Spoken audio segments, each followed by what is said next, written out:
कि दिल को दहला देने वाली है। खबर अच्छी बिल्कुल नहीं है। वहां पर बादल फटा, जिसके बाद तबाही का मंजर देखने को मिल रहा है। कारली गाड़ में बादल फटा है। भारी नुकसान हुआ है पूरे इलाके में।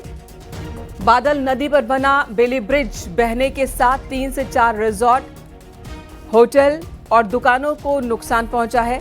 साथ ही 2 लोग लापता बताए जा रहे हैं। 100 लोगों को फिलहाल रेस्क्यू किया गया है। वहीं एसडीआरएफ, एनडीआरएफ के साथ ही प्रशासन की टीम राहत और बचाव कार्यों में जुटी हुई है। देहरादून की ये तस्वीर आपको दिखा रहे हैं। बादल फटने के बाद किस तरह से हर तरफ पानी ही पानी, और ज्यादा पानी की वजह से कई जगहों पर भूधसाव हुआ। इलाके के लोगों को नुकसान पहुंचा है। कई दुकान और मकान क्षतिग्रस्त हो गए। रिजॉर्ट, होटल, उन्हें भी नुकसान पहुंचा है। देहरादून की ये तस्वीर आपको दिखा रहे हैं। पानी की रफ्तार आप देख सकते हैं। एसडीआरएफ और एनडीआरएफ ने तुरंत ही मोर्चा संभाल लिया।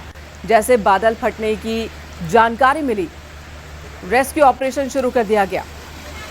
100 से ज्यादा लोगों को अब तक रेस्क्यू किया गया है। इनमें से कुछ लोग रास्ते में थे, कुछ अपने घर, कुछ अपने दुकान में थे। उन सभी को सुरक्षित जगहों पर पहुंचाया गया, लेकिन 2 लोगों के लापता होने की खबर आ रही है। 2 लोग अभी लापता हैं। बताया ये जा रहा है कि बादल फटा और उसके बाद हर तरफ का जो मंजर था वो तबाही वाला था। पानी इतना ज्यादा आया, सैलाब इस कदर आया कि लोगों को संभलने का मौका भी नहीं मिला।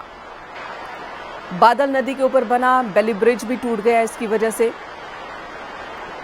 देहरादून के कारली गाड़ गांव में बादल फटा है। नुकसान की ये तस्वीरें आपको दिखा रहे हैं। सैलाब बहता दिख रहा है। ये सभी पानी जो आप देख रहे हैं, इतना ज़्यादा पानी, ये बारिश और बादल फटने की वजह से आया है। कई दुकानें ध्वस्त हो गई, कई मकान ध्वस्त हो गए, गाड़ियों में मलबा घुस गया, तो कई जगहों पर गाड़ियां तिनके की तरह बहती नजर आईं। 2 लोग लापता बताए जा रहे हैं। 100 लोगों का रेस्क्यू किया गया है। उन्हें सुरक्षित जगहों पर ले जाया गया, लेकिन बेली ब्रिज टूटने की वजह से लोग और ज़्यादा दहशत में हैं, क्योंकि इस नदी को पार करने के लिए ये ब्रिज बहुत ही अहम ब्रिज, लेकिन अब इसके टूट जाने की वजह से मुसीबत और ज़्यादा बढ़ गई है लोगों की। 2 लोग फिलहाल लापता बताए जा रहे हैं, जिनकी तलाश चल रही है।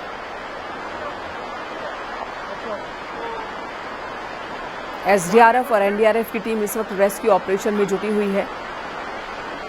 देहरादून, जो कि अमूमन सेफ माना जाता है क्योंकि ये बहुत ज़्यादा ऊंचाई पर स्थित नहीं है, लेकिन इस बार मानसून ने ऐसा कहर बरपाया है कि पूरे उत्तराखंड में जगह जगह तबाही देखने को मिल रही है।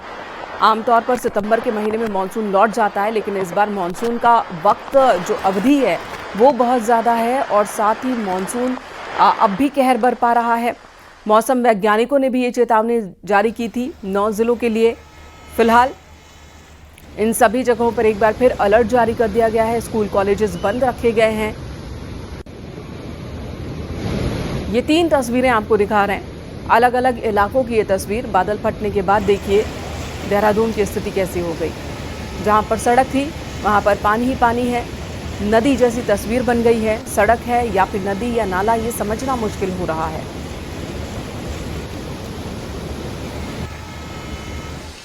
एसडीआरएफ की टीम हो गई।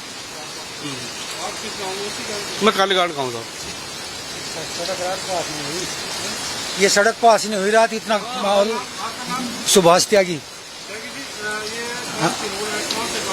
ये ऊपर गांव में जाते हैं साहब, सारे रास्ते बंद हो गए और सारी बह गई, सारी दुकानें, मकान, दुकान सब बह गए। बड़ी मुश्किल से जान बचाई रात, बड़ी मुश्किल से। ये होटल नीचे भी बह गए। पंजाबी तड़का ये चला गया इधर। हमारे होटल का नीचे लेंटर गिर गया नीचे। रात निकले हम, अचानक एकदम आया, अचानक एकदम। और ये बड़े बड़े पत्थर आए, इससे बड़े बड़े पत्थर आए सब, और ये सब चोट लगी पड़ी पैरों में रात की। हम यहाँ पड़ गए, इसमें निकल गए यहाँ से। तो प्रधान जी आए रात ऊपर से, राकेश प्रधान जी, उन्होंने निकाला हम ऊपर। गांव से आए प्रधान जी, नए प्रधान जी, उन्होंने निकाला। लेकर आए लड़के, गांव के 10-12 लड़के, वो लेकर निकल के ऊपर ले गए हम। तब जाकर जान बची। बहुत बुरी हालत है, बहुत बुरी हालत, बहुत। ऐसा तो पहली बार हुआ शायद धारा में, पहली बार। सुनील नौप्रभात हमारे सहयोगी फोनलाइन पर मौजूद हैं। सुनील, बताएं कि इस वक्त रेस्क्यू ऑपरेशन की क्या स्थिति है? देखिए, अभी भी यहाँ पर मूसलाधार बारिश जारी है। पूरा जो सैयददारा मार्केट था, जो एक टूरिस्ट प्लेस था, यहाँ पर पूरे मार्केट में पानी घुसा हुआ है। दर्जनों की संख्या में जो होटल थे, जो दुकानें यहाँ पर थी, उनको भारी नुकसान पहुंचा है। जिस तरह से कि हमने अभी विजुअल में भी दिखाया कि यहाँ पर जो होटल थे वो पूरी तरह से ध्वस्त हो चुके हैं, क्योंकि इससे लगता हुआ जो बादल नदी है वो बहती है, अपने उफान पर है और नदी की चपेट में आकर नदी के किनारे जो भी बसावट थी वो पूरी तरह से ध्वस्त हो चुकी है। एक बड़ा नुकसान इस पूरे एरिया में लोगों को हुआ है। प्रशासनिक जो टीमें हैं वो मौके पर पहुंची हैं, अभी भी जो फोर्सेज हैं बाकी वो मौके पर पहुंचने की कोशिश कर रही हैं। और हमें कह सकते हैं कि तहसीलदारा जो भी यहाँ पर, क्योंकि ये एक टूरिस्ट प्लेस है, बड़ी संख्या में यहाँ पर पर्यटक पहुंचते हैं, जिसने भी तहसीलदारा का स्पॉट देखा होगा वो पूरा का पूरा स्पॉट इस आपदा में, इस क्लाउडबर्स्ट की घटना में तबाह हो गया है। अभी भी पांडल नदी का जो वेग है वो लगातार बारिश के कारण बढ़ता जा रहा है और अभी जो बचा खुचा यहाँ पर जो इंफ्रास्ट्रक्चर है, ये आशंका इस बात की है कि वो भी इसमें तबाह हो सकता है। लोग होटल और घरों में जो कुछ बचा है उसको समेटने की कोशिश कर रहे हैं इस बारिश की। जी, तो लोग समेटने की कोशिश कर रहे हैं, अपना अपना सामान जितना बचा सके उतना बचाने की कोशिश हो रही है। सुनील, इलाके के लोगों का क्या कहना है जैसे ही बादल फटा? क्या उससे पहले कोई चेतावनी जारी हुई थी और बादल फटने के बाद रेस्क्यू ऑपरेशन क्या तुरंत शुरू कर दिया गया था या नहीं? देखिए, ऐसी कोई चेतावनी तो जारी नहीं की गई थी, लेकिन ये जरूर था कि लगातार इस बात की आशंका वेदर डिपार्टमेंट भी जताता रहा है, डिजास्टर मैनेजमेंट भी जताता रहा है कि बारिश हो सकती है। लोगों को पहले भी इस बात की समय समय पर अलर्ट जारी होता रहा है कि आप नदी किनारे न रहें, नदी किनारे जो भी इंफ्रास्ट्रक्चर है, जो भी बस्तियां हैं, उनको खाली करके सुरक्षित स्थानों पर जाने की चेतावनी समय समय पर जारी होती रही है। लेकिन जो ये तहसीलदारा का इलाका है ये पूरा का पूरा बिंदाल नदी के किनारे बसा हुआ है, बादल नदी के किनारे बसा हुआ है। देहरादून के सैसदारा इलाके में बादल फटने से भारी तबाही मची हुई है। न्यूज़ 18 वो पहला चैनल है जो स्पॉट पर पहुंचा है। यहाँ तक पहुंचने के जो रास्ते थे, जो सड़कें थी, वो एक तरह से तबाह हो चुकी हैं, पूरी तरह से ठप हो चुकी हैं। न्यूज़ 18 यहाँ पर पैदल पहुंचा है और इस क्षेत्र में तबाही का क्या आलम है वो आप कैमरे की नज़र से देखिए। सैसदारा का इलाका टूरिस्ट स्पॉट के रूप में जाना जाता था। बड़ी संख्या में टूरिस्ट यहाँ पर पहुँचे थे कल रात भी जब ये घटना हुई। आप ये देखिए कि किस तरह से यहाँ पर नुकसान पहुँचा है। आप पूरा, अगर मैं आपको फोकस करके दिखाना चाहूँ तो आप देखिए कि कई होटल यहाँ पर पूरी तरह से बर्बाद हो चुके हैं, तबाह हो चुके हैं। ये नदी, ये बांदल नदी है जो अपने उफान पर है बादल फटने के बाद, और इसने अपने किनारे बसे जितने भी होटल मकान थे सबको तबाह कर दिया। कई मकान ऐसे हैं जो ऊपर से आपको सुरक्षित दिखाई दे रहे हैं, लेकिन उनकी नींव पूरी तरह से खोखली हो चुकी है इस पानी के कटाव से। और अभी भी लगातार पूरे क्षेत्र में बारिश जारी है। लोगों ने, जो तमाम होटल थे, जो नदी किनारे जो घर थे, वो खाली कराए जा चुके हैं। अभी इसके ऊपर ये सैसदारा का शुरुआती इलाका है जहाँ तक हम पहुँच पाए हैं। यहाँ पर तबाही का आलम है, लेकिन जो इसका एपिक सेंटर था कल्ली घाट जो ग्राम पंचायत है, वहाँ पर इससे भी ज़्यादा तबाही मची हुई है। ये सैसदारा का मार्केट है जहाँ पर कई गाड़ियाँ इस तूफान में बह चुकी हैं और कई होटलों को भारी नुकसान पहुँचा है। न्यूज़ 18 वो सबसे पहला चैनल है जो यहाँ पर पहुँचा है, जो अपने दर्शकों को इस भयावह जो आपदा है उससे रूबरू करा रहा है। आमतौर पर ये माना जाता है कि जब सितंबर शुरू होता है तो लोगों को ये उम्मीद होती है कि अब मानसून जाने वाला है, कोई नुकसान नहीं होगा। लेकिन उत्तराखंड के लिए 5 अगस्त के बाद अब तक का दिन, अब तक का मानसून उत्तराखंड पर कहर बनकर टूटा है। आज सितंबर में भी लोगों को ये उम्मीद नहीं थी कि एक बार फिर से तबाही का ये मंजर देखने को मिलेगा, लेकिन जिस तरह से यहाँ पर बादल फटने की घटना हुई कल रात को, उसने पूरे सैसदारा एरिया में तबाही मचा दी है। सैसदारा से न्यूज़ 18 के लिए सुनील नौप्रभात। पूरी आर पार गुफा शिवलिंग आ रही है और वहाँ से पीछे की बिल्डिंग में भी पानी पहुँच चुका है। यानी बड़ी गंभीर स्थिति थी, सबकी जान जोखिम में थी। तो हम लोग जैसे तैसे रात में रास्ता, यहाँ से रास्ता अंधेरे में बना के रस्सी पकड़ के हम लोग ऊपर आए और सब लोगों को यहाँ सुरक्षित लिफ्ट में पहुँचे और हम लोग अभी यहाँ बैठे हुए और गुफा के अंदर बहुत नुकसान है। हर चीज़ कोई गिनी नहीं जाती है। आप जब अभी हमारे साथ चलेंगे और देखेंगे तभी आपको पता चलेगा कि इस गुफा के अंदर क्या नुकसान हुआ है, उसके बारे में आपको पता चलेगा। शिवलिंग अभी भी डूबा हुआ है। देखिए, सबसे पहले तो महादेव की कृपा की मेरा सारा परिवार, सभी बगल के मंदिर, संतोषी माता मंदिर, जो अपने वैष्णो दुर्गा मंदिर, सभी लोग सुरक्षित हैं। ये प्राकृतिक आपदा है, पानी का प्रवाह बहुत है, धारा प्रवाह है बहुत है, इसमें लकड़ वगैरह बह के आ रहे, तो उससे मंदिर को बहुत क्षति हुई है। क्षति का आकलन करना भी मुश्किल है क्योंकि पानी का प्रवाह बहुत, लेकिन मेरा परिवार, मेरे गुरु भाई सब सुरक्षित हैं। अरे रात को तो बहुत ज़्यादा तबाही थी, सब लोग बहुत डर गए थे। हम सब लोग मोहल्ले वाले सबको इकट्ठा किया, सब लोग यहीं रखे, देखा भाई नदी की क्या हालत है, क्योंकि बहुत ऊपर से खबरें आ रही थी, होटल बह गए, मलबा आ गया, गाड़ी बह गई। बल्कि मेरे पड़ोस में इनका घर है, कहा गए उनके यहाँ पूरा मलबा पानी भर गया। रात को फिर हमने जेसीबी बुलाई, ऊपर से खाला काटा, सारा पानी निकलवाया, मलबा निकल, सारी दुकानें में देखो पीछे से सब बह गया है। बहुत रिस्की हो रखा है। होटल बह गया, ये सामने पूरा कट गया है, सारी जमीन कट गई। अभी भी हाई रिस्क की है और बारिश जिस हिसाब से हो रही है तो पानी बढ़ ही रहा है। और तो अभी भी ये डर है कि ये पुल ना बैठ जाए तो पूरा सहजदारा ही कट जाएगा हर जगह से। बहुत बुरा हाल हो रखा है। सर 4-5 घर बह गए और 3-4-5 कैजुअल्टी हो गई। मैं कालीघाट का हूँ साहब। ये सड़क पास नहीं हुई रात, इतना माहौल सुभाष त्यागी। ये ऊपर गांव में जाते हैं साहब, सारे रास्ते बंद हो गए और सारी बह गई, सारी दुकानें, दुकान सब बह गए। बड़ी मुश्किल से जान बचाई रात। बहुत नुकसान हो गया। यहाँ पे 4-5 छोटे-छोटे गांव हैं, सब खत्म हो गए। कुछ मरने की भी खबर आ रही है, कुछ लोग दब गए, कुछ बह गए थे रात को, कुछ मवेशी बह गए, घर बह गए, खेती बाड़ी सब खत्म। ये सहजदारा मार्केट में पूरे होटल बह गए और रात को कैसे कैसे करके होटल के स्टाफ को निकाला यहाँ से। कुछ लोग रुके हुए थे, उन्हें निकाला। सुना आपने लोगों की जुबानी की तबाही किस तरह से आई थी।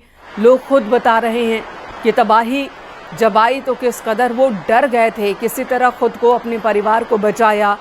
बहुत ज़्यादा नुकसान हुआ है। कई लोगों के मलबे में दबे होने की बात कह रहे हैं स्थानीय लोग, कई लोगों के बह जाने की बात कह रहे हैं। हालांकि प्रशासन की ओर से अभी तक जो जानकारी आई है उसके मुताबिक 2 लोग लापता है, जबकि 100 से ज़्यादा लोगों का रेस्क्यू किया गया। 3-4 रिजॉर्ट, होटल्स के बह जाने की खबर है, क्षतिग्रस्त होने की खबर है। एनडीआरएफ, एसडीआरएफ की टीम राहत और बचाव कार्यों में जुटी हुई है। स्थानीय लोगों में दहशत है, खौफ है। उनका कहना है कि जो चीज़ें उन्होंने जिंदगी भर की कमाई से बनाई थी वो बादल फटने के इस तबाही में सब कुछ बह गया। किसी तरह अपनी जान बचाई है और वो डर, वो खौफ इन लोगों की बातों में, इनकी आंखों में आप साफ तौर पर देख सकते हैं।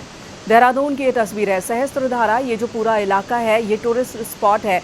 यहाँ सैलानी आते हैं, बड़ी संख्या में यहाँ पर होटल्स है जहाँ पर तबाही मची है। नुकसान बहुत ज़्यादा हुआ है लोगों का और साथ ही इस टूरिस्ट स्पॉट को भी नुकसान पहुँचा है।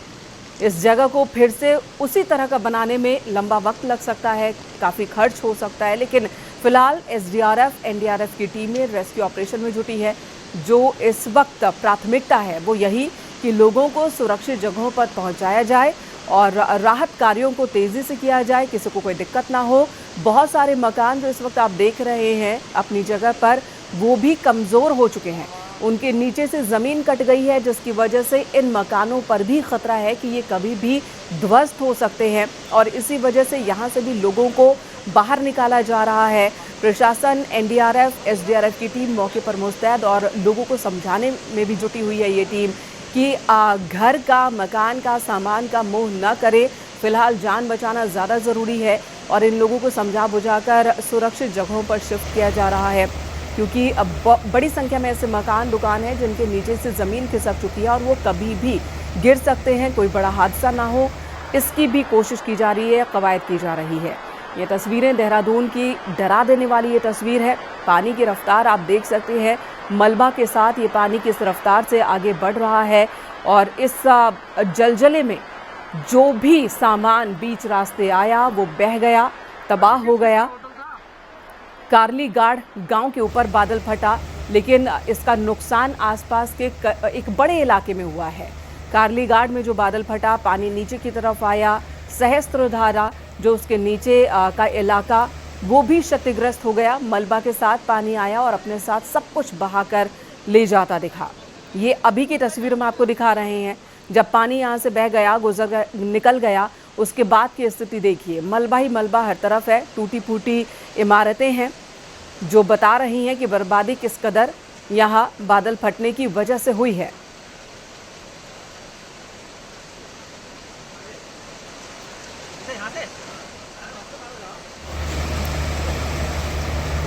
तो कार्लीघाट में बादल फटा और उसका असर कई इलाकों में हुआ है। देहरादून के पौंटा साहिब रोड पर वहां पर भी नुकसान हुआ है। प्रेमनगर में टॉन्स से हाईवे का एक हिस्सा ही ध्वस्त हो गया।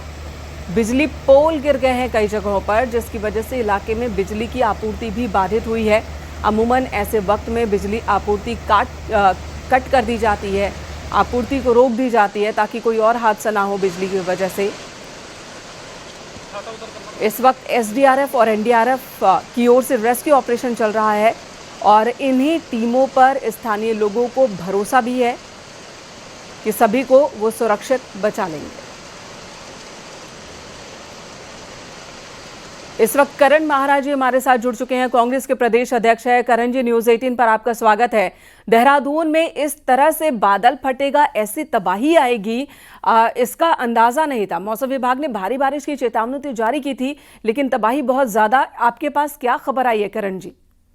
जी मेरे को भी ये बताया गया, मैं क्योंकि पहाड़ में हूँ, कि बहुत भारी तबाही भी है, कई लोग बह गए हैं। और लेकिन अच्छा ये है कि